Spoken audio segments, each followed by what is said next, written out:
Hi, this is Rob Robles, Product Marketing Manager for Insight. As you are by now aware, the Insight 5.5 release includes BeadInspect, which is a new tool for glue bead inspection applications. The BeadInspect effectively replaces the current Inspect Edge tool in most of these applications. The new tool has a couple of significant advantages versus Inspect Edge. And the first is that BeadInspect creates a much more accurate best fit line for positioning calipers along the bead path. This means that BeadInspect doesn't have a problem with the so-called blind spots, places along the bead where no inspection occurs. And this was a problem that could really negatively impact the performance of Inspect Edge. The second advantage for BeadInspect compared to Inspect Edge will be much more noticeable to anyone who has struggled with Inspect Edge. And that's that BeadInspect is significantly easier to train and optimize. In fact, training the bead with BeadInspect is almost completely automated, and it requires very little user interaction. And then when it comes to optimizing the actual inspection, BeadInspect can do in just a few minutes what can often take a lot longer with Inspect Edge, and that requires a fair amount of trial and error. And so far, the customers who've seen BeadInspect have been really impressed at how much simpler we've made it to set up a glue bead application. But as easy as BeadInspect is to use, for now it is a spreadsheet-only tool, and that can be a little awkward to demonstrate. And although we do plan to develop an easy builder interface for BeadInspect in the near future, I've created a demonstration job file that you can use to introduce your customers to BeadInspect. Now, to demonstrate the new BeadInspect tool, your first one is that you'll need Insight Explorer 5.5 installed on your PC. I strongly recommend that you demonstrate the BeadInspect tool, at least at first, using an emulator, and that emulator should be a 5 megapixel emulator. These demo images, these couple of sets of demo images that I'm providing with the demonstration job are 5 megapixel images. Now, of course, you can use this demo job with other bead images, with images that the customer provides. You can use it to test the bead tool. But these two sets of images are just ones that I know you're going to be very successful with without a lot of interaction. And that's the point. We want with this demo, we want to show people the general capabilities of the tool. We want to make it look easy, and we want you to have a good demo experience. And these two sets of demo images will help you with that. Of course, you'll need the demo job, and I'll provide all these things on SharePoint. With that, let me go ahead and get started using the demo job and just give you a really high-level overview of how to use it. I won't go into every little detail, but you'll have enough to get started with. Okay, so I've got Insight Explorer 5.5 open here. I have my demo job loaded, and I've also got the first image of my demo image set open. Now for the images, I definitely recommend for this BeadInspect demo that you select record playback options, and specifically make sure that you're pointing the playback folder at your set of demo images that you're going to use. It will just makes the demo a lot easier, certainly better than drag and drop. And so I've selected my first set of demo images here, and I click OK. Now, before I get started with the actual demonstration, just a little tour here of this custom view. You'll definitely want to demo BeadInspect with the custom view.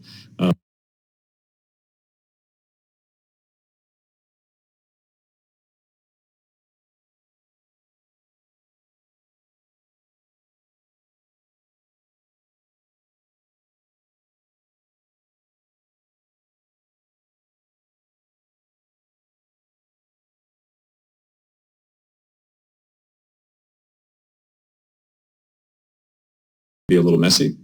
Right here at the top is sort of an indicator of what your next step needs to be for this job. Is telling me I need to find a bead, and that happens in the first step. And we'll walk through the two key points here in the first step. Once I found a bead and I like the bead path that it's showing me, I'm going to train that bead. Now, training the bead will generate a bunch of statistics that are used by the actual BeadInspect tool, which is positioned here in this cell. And that's step 3. So those trained statistics will inform the BeadInspect tool to automatically adjust its limits such that the training image will pass. So that's a really key point. This first image needs to be of a known good bead. You can't train on a bead that's supposed to be defective, because if you do, then obviously you're going to get some crazy results. So train on a bead that is supposed to be good. Even if it doesn't look great, if it's a bead that is a passing bead, you can go ahead and train on it, and the BeadInspect tool will automatically adjust its parameters to make sure that that bead passes. And then there's some image graphics, and I'll show you a few of those things. So I think the way I'm going to go about this is I'll give you the basics first, and then we'll circle back and show you what some of the other things you can do with the tool during your demonstration. So the first thing you need to do is to, let me point out one more thing. As I position the cursor over some of these labels, you'll see just some tool tips, pop-up help, if you will, just to remind you what each of these things do. So the first thing you need to do is to set the sample point. Now the sample point is this, basically corresponds to this red circle. And what I'm going to do is I'm going to position that over a representative section of the bead. So a section of the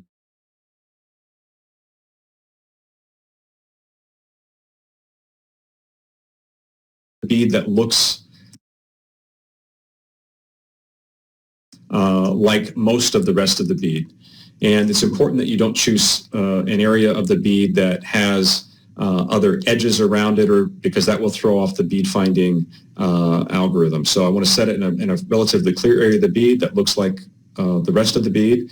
And I want to set this diameter such that it includes both edges of the bead, but not so big that it might capture some areas of the part that are not part of the bead. That will confuse the tool. So I'm going to set this right here, set my diameter there, and go ahead and click OK. And then the next thing I need to do is to find the bead path. So I'll click the Find Bead Path button, and you see this blue bead. Automatically, what we have done is we have positioned a series of calipers along this bead path, and at each caliper it's looking for the edges of the bead. So I can show you that here, and you can see how many calipers we're actually placing. Let me zoom in. And there's so many calipers, this is very data intensive. You see that the image display update is a little slow. But you look at all these individual calipers here that our tool automatically placed very accurately along the bead path, something you could never hope to do by hand. No human being could have the patience or the skill to do this.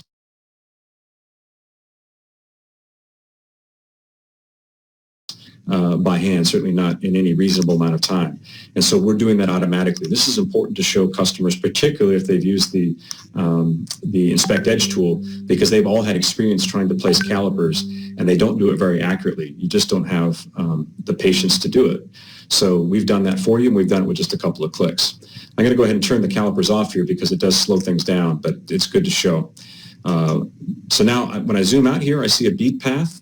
Now, if I don't like the bead path that's selected, I could choose another bead path, and I can click, and this one's kind of hard to see because the bead is really clean. So, but I'm going to go ahead and accept this particular bead path here and call this good. And now I can train my bead. I click the Train Bead button here. You see the status is now okay. This inspection has passed. This bead has passed. And the bead path has turned green to indicate that the bead is good. And so I have set up I've done something here in just a couple of minutes that would take you with the Inspect Edge tool. Well, with Inspect Edge, I'd still be setting up the bead path. I wouldn't even be at this point of doing the inspection. And I'd probably be setting up that bead path for another 10, 15 minutes at least. So right away, this tool BeadInspect is much, much faster and easier to set up than Inspect Edge. And now we can actually move on and see, let's look at our other sample images and see how the settings perform. So on the second image, it passed. On the third image, we have a defect. But is it a defect? And this is where BeadInspect also really shines in letting you very quickly and easily determine what's a defect, what's not a defect, without having to adjust a lot of, or figure out which parameters to adjust. So what I'm going to do here is I'm going to click on the BeadInspect function that's located right here in this cell. I'm going to double click on that to open the BeadInspect property sheet. And of course I have the traditional property sheet with all the defect parameters, and the old way of doing things would be to go in and adjust these parameters, kind of trial and error until you figure out which ones apply and what the right settings are. With BeadInspect, you go to the Defects tab, you click on a defect in this table, you see a bunch of statistics about the bead. You click on a defect in the table, the image automatically pans and zooms to highlight that defect and shows you a couple of key graphics. Now in this particular case, it's saying I'm missing a second edge. Well, of course I'm missing that edge because this bead goes right up against the hole. Now sometimes that's allowed, sometimes it's not allowed. In a lot of cases, this bead is going to be considered good because it's intact. It's just too close to the hole for our tool to resolve. And so the way we deal with that is we can say you click the Fix button for this defect, and I'm going to allow fill edges. And when I allow fill edges, it adds this, you see the cyan region here, and in that region, there are some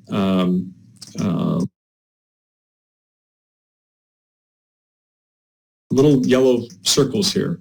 And those indicate that we are interpolating where that edge should be based on the neighboring edges. So we're actually using this, interpolating what this edge should be, and using that to perform the inspection. So we're determining that the edge is from here to there. Now, you could also mask this area completely, but then no inspection would be performed in this area.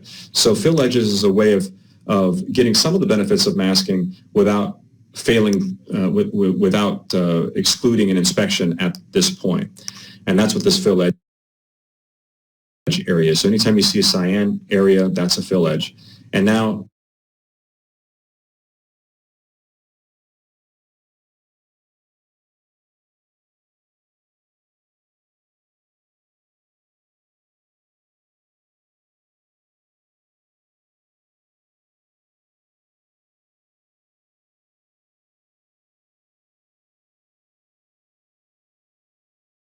for this particular bead, there's no more defect. You see my fill edge area is up here.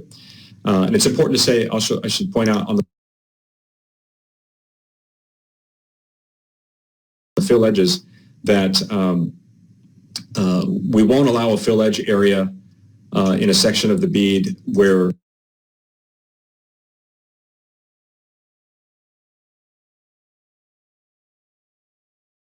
both sides of the bead are missing. So in that case, it would fail. If I was missing an edge over here, this would fail because there essentially would be a gap in the bead.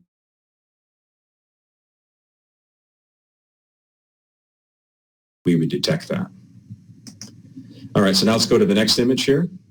Now in this image, it looks like I've got a couple of defects. I've got one up here and one down here. Let's go ahead and take a look at those as well. Again, we're still in kind of our setup phase. Just like you do with any other vision application, you need to load or acquire some images that represent the part, all the ways that the part can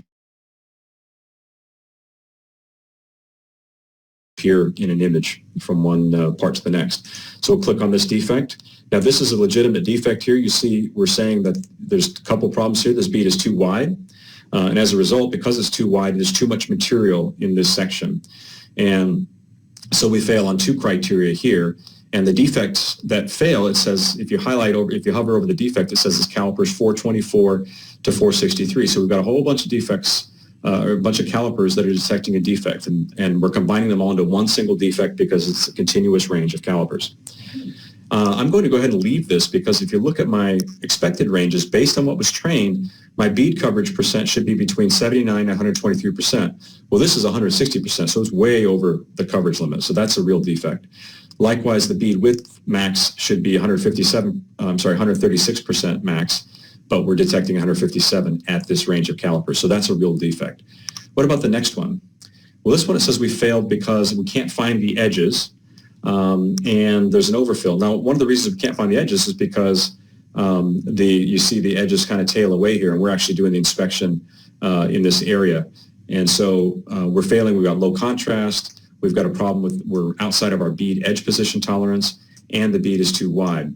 And yet this is good. This is a good section of the bead. It's just the beginning of the bead or the end of the bead where we tend to get these kinds of problems. And right now, at least in the demonstration, the way you need to handle this is just simply to mask this area. In the spreadsheet, you could create an additional tool to just inspect those parts of the bead, but for this demonstration, that's just kind of outside the scope of it, and so we're just going to mask those areas at the end of the bead. And you see we still have our one defect here, and we still fail. Now I'm going to go to the next image. Again, I've got a couple of defects. Let's go look at those and see if they're legitimate. I look at the first defect, and it's the same problem that I had at the other end of the bead, which is just some differences here. I'm going to go ahead and fix that by masking it. That takes me to my second defect, and this is clearly a real defect. We've got all sorts of things going on here. We've got missing material. We have a section of the bead that's just too wide, and so we're going to accept this as a real defect. And now I go on to the next image here, and this one says I've got several defects. So let's look at these. Some of these are real, some of them are not. Obviously, I know this based on experience, so as you work with these images before a demo, you'll also be able to anticipate what the things are, what things you need to do to take care of each of these defects. So in the first defect case, that's a real defect. We've got that protrusion right here that's not acceptable. We'll go to the next defect. This one's a little tougher to deal with because you see that the coverage is just a little bit outside of our range. So I'm going to go ahead and accept that. It's heading into a defect, but this actual caliper, there's 5 calipers here or 6 calipers here that are not defective. So I'll go ahead and update. I'm going to fix it by updating the bead coverage. And you know I'm not going back to the parameter tab itself. I'm just fixing it right here as I'm interacting with the image. And this is really what you're going to see with a lot of our tools going forward is more of this kind of thing where I'm setting up the tool by interacting with the image instead of trial and error through a bunch of parameters. So I'm going to update the bead coverage here. Now you notice when I did that, some other defects went away. So basically by cleaning up one defect, it applied those same parameters to other defects, and now they're no longer defects. And so what I'm left with are the 2 serious defects for this particular bead. So very, very quickly I was able to optimize this tool for my set of demo images. Now let's go ahead and click the play button here. So it's good, defects. So we've got 3 passes and 3 fails as expected. So to set up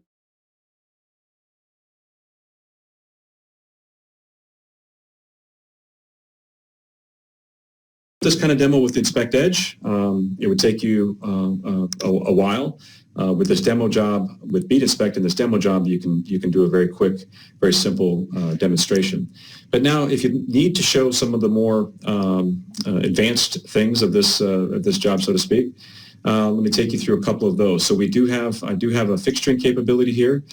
Now this particular, I have to reset. I'm sorry, I've got to click a reset because fixturing is done at train time. So if I use a fixture here, I have to enable it, and then I can train my fixture. Now I've already trained a fixture here. I don't really need a fixture, but just for the purposes of this demonstration, I'll show you how to do that. So you click on Train Fixture, it opens a dialog. You get both your model region and your search region. You just position those.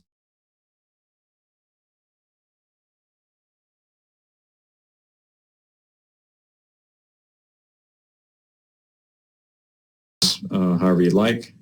Now, I don't need much tolerance here, so that's okay. And then you click the train button, and now that fixture is trained. Again, it's not really needed for this particular set of images, but you might encounter other images where it is necessary because the part is moving a little bit. I've already got my sample point set, so that's good. I could set my bead finding tolerance a little higher. So this would be for occasions where it's having trouble maybe finding the entire length of the bead. Maybe there's some ambiguous area that it can't quite jump across.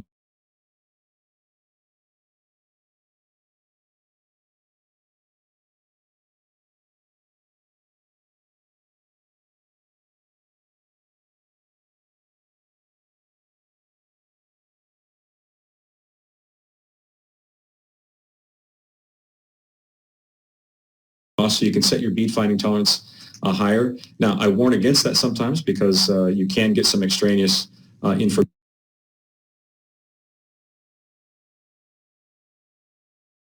in your bead, particularly, let's see, if I set my sample point in a different location, let's see what happens. If I train this here, I'm sorry, find the bead, and you see, so here's an example where I set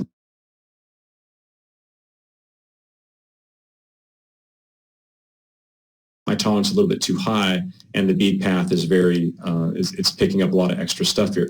That's easily dealt with. You can reduce your bead finding tolerance and click Find again, or you can also just select your bead path, and right away it shows the next best one, which is in fact the one that I want. And so I'm good. Now you can also edit the selected bead path. So again, let me go back and find the bead path 0 again. Another approach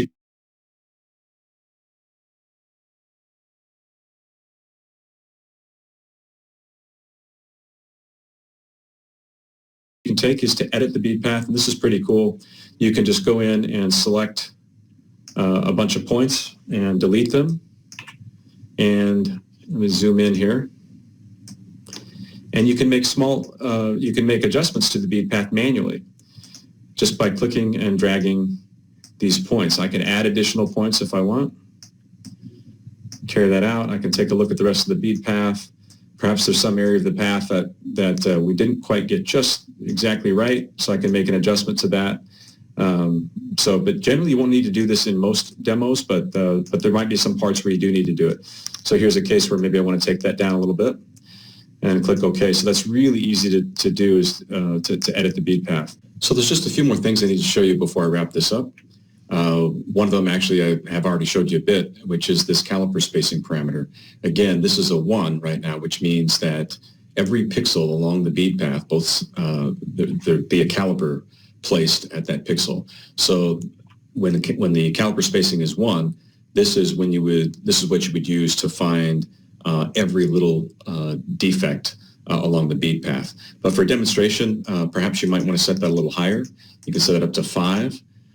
That would mean that for every 5th pixel there's a caliper. So in between those pixels, in between those calipers, we now have some blind spots. Of course, one of the advantages of the BeadInspect tool is it eliminates those blind spots when you set the caliper spacing to 1. But for demonstration, you could also set it to 5, and that means that we're only going to detect really large defects, or maybe some small defects if the caliper just happens to be placed on that defect. But for the most part, it's going to tend toward larger defects, so you won't have to deal with, in your demonstration, having to fix a bunch of smaller defects. I'm going to go ahead and train this bead with the 5 caliper spacing. And of course, when you're zoomed this far out, you can't see all the individual calipers, but it's still very dense. I mentioned that in the bead inspection tool, you saw this already. Of course, there is a property sheet, and we spent all our time so far with the Defects tab, but you can interact directly with the property sheet. I recommend for a customer, once they've got the basic concept of how the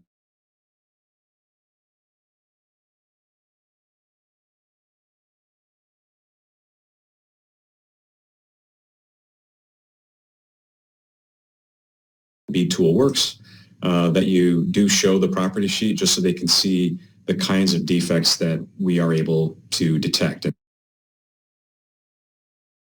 everything, for the most part, has a min and a max.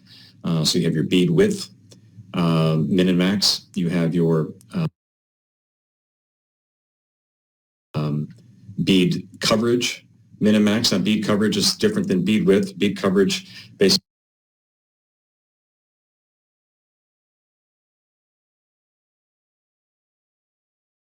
is a measure of how uniform the pixel intensity is across the width of the bead. So you really would need the bead coverage parameter if there is perhaps there's a hole in the bead or some missing material out of the middle of the bead. Your bead width wouldn't necessarily detect that if the edges were strong. So the bead coverage is really concerned with what's between the edges. Bead width is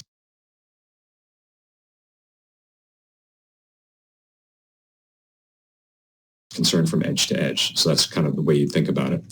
Another defect parameter is bead edge step. So this is looking for sudden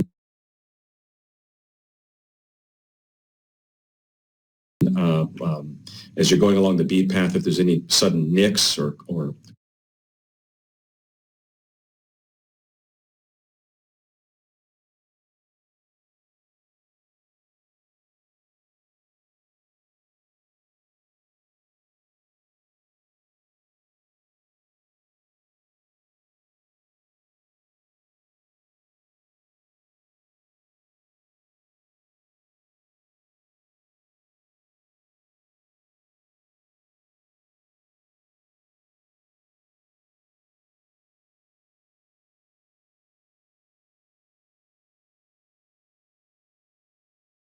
cuts or notches in the bead, or sudden protrusions, spikes or things that could indicate a defect along the bead path.